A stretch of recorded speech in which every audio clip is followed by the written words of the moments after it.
আজকে বানাবো কাঁচা কলা দিয়ে রুই মাছের ঝোল। তার জন্য মাছে নুন হলুদ মাখিয়ে তেলের মধ্যে এক এক করে মাছগুলোকে দিয়ে দিলাম। মাছগুলোকে কিন্তু খুব ভালোভাবে ভেজে নিতে হবে।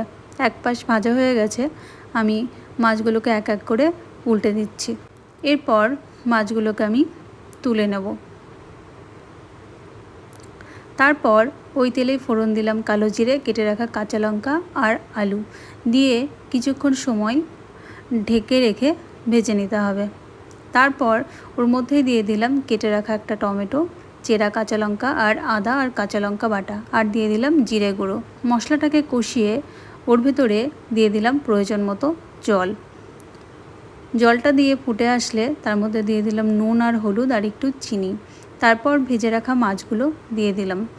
মাছগুলো দিয়ে কিছুক্ষণ ফুটিয়ে আবার ঢাকা চাপা দিয়ে রাখতে হবে। তাহলেই তৈরি হয়ে যাবে কাঁচা কলা দিয়ে রুই মাছের ঝোল।